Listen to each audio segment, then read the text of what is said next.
안녕하십니까. NHN 테크놀로지 서비스의 글로벌 테스트실에서 근무하고 있는 정상문이라고 합니다. 반갑습니다. 원래 제가 그 데모까지 보여드리려고 노트북을 준비를 했는데, 예, 좀 뭐 운영상 저희가 좀 데모를 제 노트북을 사용 못할 것 같아서, 예, 동영상으로 일단 좀 소개를 드리고자 합니다.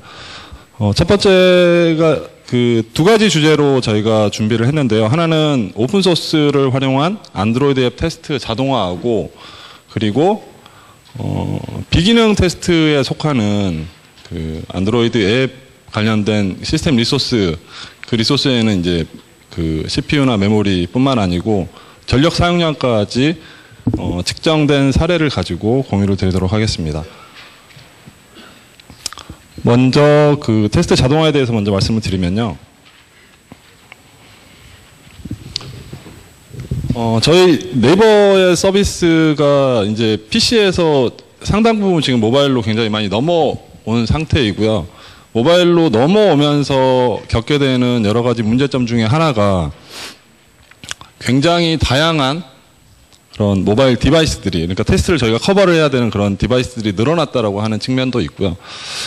이제 자료 같은 경우는 이제 오픈 시그널이라고 하는 이 리서치 기관에서 실제로 2013년 7월까지, 그러니까 1월부터 해가지고 7월까지 그 조사된 단말들을 안드로이드 단말을 보니, 예, 그 7월까지만 하더라도 단말이 거의 한 12,000대 가량 구분, 이렇게 테스트를 해야 되는 그런 단말이 좀 구별이 됐었고요. 또 테스트를 좀 힘들게 하는 게 단말도 굉장히 그 파편화가 되어 있는데, 단말뿐만 아니고 굉장히 다양한, 예, 벤더사, 그러니까 제조사도 굉장히 파편화가 되어 있다 보니, 예, 테스트에 여러 어려움이 좀 일부 있는 부분도 있고요. 그나마 좀 다행인 거는 삼성이 그래도 전체에서 한 47.5% 정도를 커버를 하고 있고, 국내에서는 뭐 거의 한 80%에서 90% 육박하게 사용이 되고 있어서 그나마 좀 다행스럽게 생각을 하고 있습니다. 세 번째로 좀 큰 문제가 뭐냐면, 앞에서 보셨듯이 그 굉장히 다양한 기기와 그리고 다양한 제조사뿐만 아니고, 안드로이드 같은 경우는 그 OS 자체가 굉장히 또 파편화되어 있죠. 일반 사용자들이 폰을 이렇게 iOS 같은 경우는 일단 OS가 이렇게 새로 출시가 되면 거의 한 95% 그 정도 육박하게 OS를 다 업데이트를 하는데, 안드로이드는 처음 산 기계 그대로 그 OS를 다 운영을 하시거든요. 그러다 보니까 저희가 이제 커버를 해야 되는 OS 버전 자체도 지금 그 7월 저 시점만 보더라도 50%를 넘는, 예, OS가 없는 거죠, 버전이. 그리고 이제 개발자들이 가장 힘들어하는 부분 중에 하나가, 예, 폰도 다양하고 제조사도 다양하고 OS 버전까지 다양한 것까지 인정하겠는데, 제일 어려워하는 부분이, 예, 스크린 사이즈가, 예, 다 또 제각각입니다. 그러다 보니 굉장히 좀 어려움도 있고, 저희가 이제 테스트를 하면서도 이제 저런 거에 관련된, 예, 테스트를 좀 주의 깊게 봐야 돼서, 예, 좀 어려움이 좀 많이 있죠. 네, 이제 저희가 이제 어떻게 할 수가 없습니다. 예, 이제 매뉴얼로는 좀 어느 정도 좀 한계 상황이 치닫는 것 같아요. 그래서 저희 자체적으로 그 자동화 도구를 좀 제작을 했는데요. 제작하면서 기본 컨셉은 최대한 오픈소스를 활용을 하자라고 해서 제작을 했고, 그 기반이 되는 게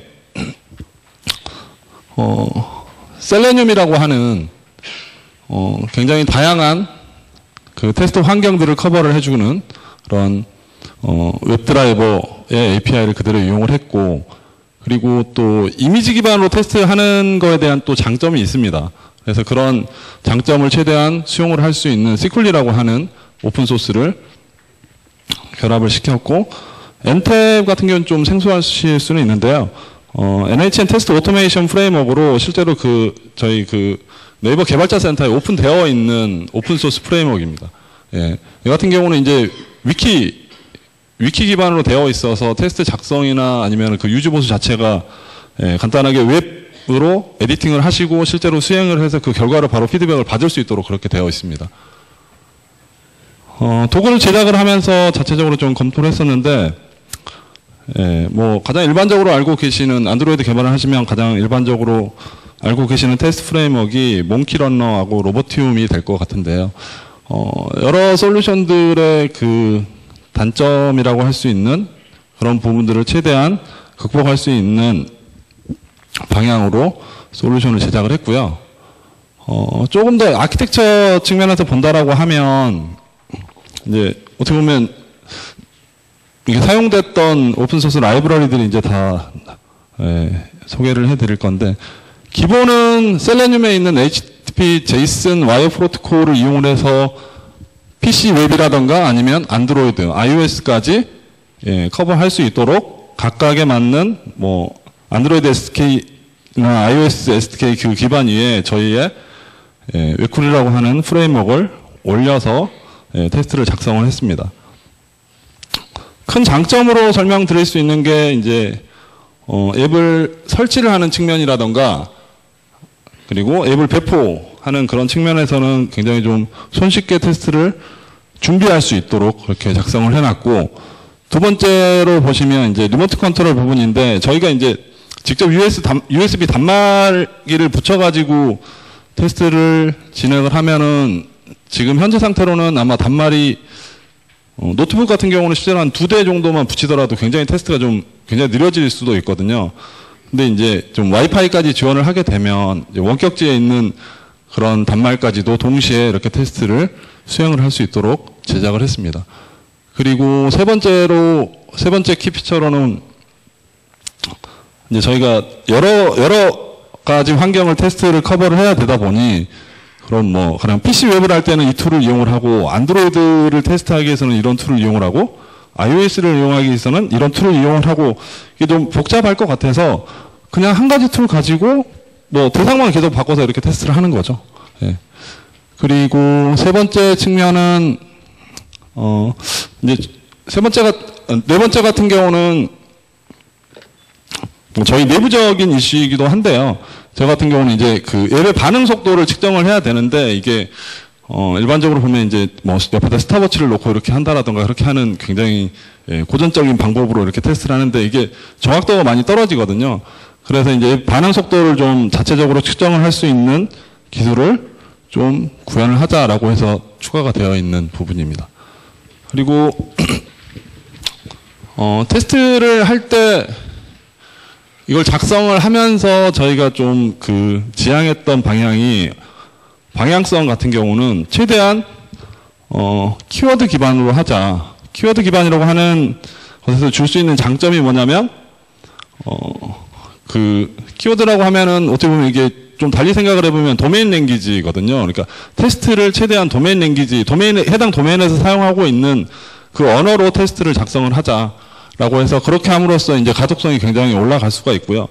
그리고 이제 뭐 그 환경 자체가 계속 바뀔 수가 있으니까 이걸 또 유지 보수가 굉장히 또 용이하게 이렇게 할 수도 있고, 키워드라고 하면은 또 그 용어 자체가 주는 그 이렇게 구별을 해낼 수 있는 그런 그 세 가지 특징을 모두 결합을 시켜서 키워드 기반으로 테스트를 작성을 할 수 있게 하고, 사용자 액션에 관련된 부분은 액션 키워드로, 그리고 저희가 테스트를 할 때 그 테스트 대상이 되는 요소들을 식별을 해서 그 요소들을 리소스 풀로 등록을 하고 그 리소스를 도메인 언어로 바꿔서 이렇게 매핑을 시켜주는 방식으로 해서 가독성이나 유지보수성을 좀 높였습니다.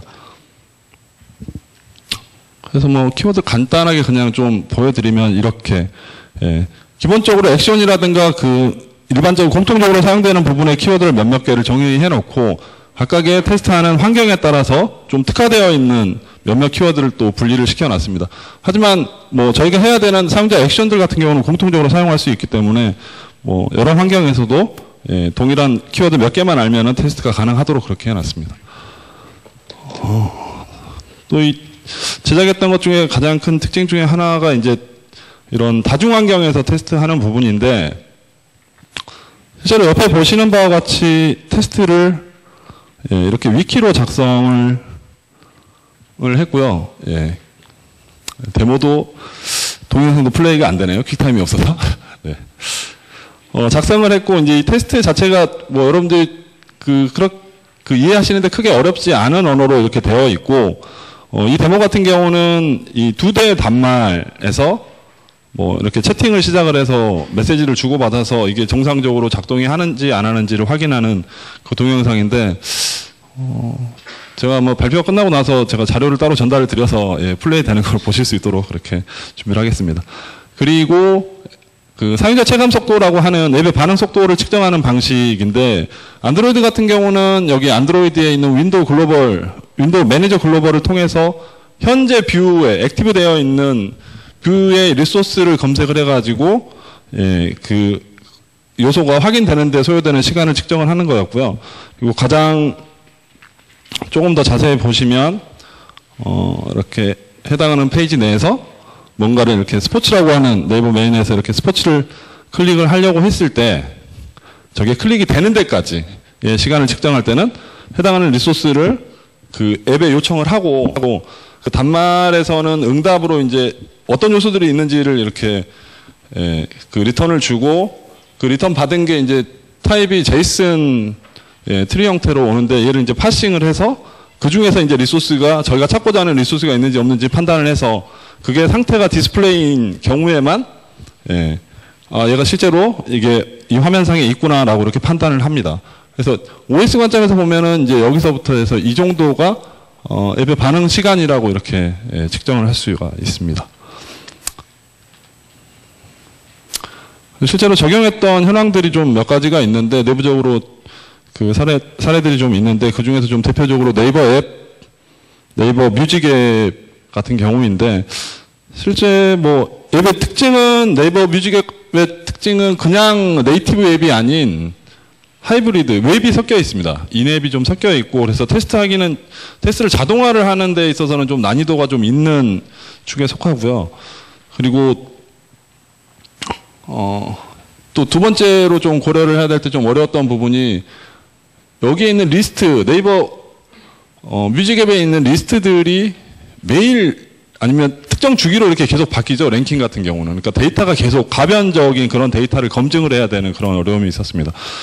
근데 이걸 테스트를 작성을 하는 데 있어서 뭐 테스트를 어차피 설계를 좀 일부 좀 필요하고 실제로 구현까지 포함을 하면 한 25만 데이 정도 이렇게 투입이 됐는데, 근데 자동화 경험이 굉장히 좀 전무한 그런 인력이 한 25일 정도에 전체적으로 보면 그 저희가 테스트를 해야 되는 전체 피처 중에서 한 80% 정도의 커버리지를 확보를 할 수 있는 리그레션 테스트를 작성을 했었습니다. 그래서 뭐 앞에 잠깐 언급드렸던 이렇게 변경되는 데이터 검증을 하는 그런 부분도 좀 어려웠었고요. 그리고 이걸 그냥 테스트로만 활용을 하는 게 아니고 이제 개발 빌드에다 붙이는 거죠.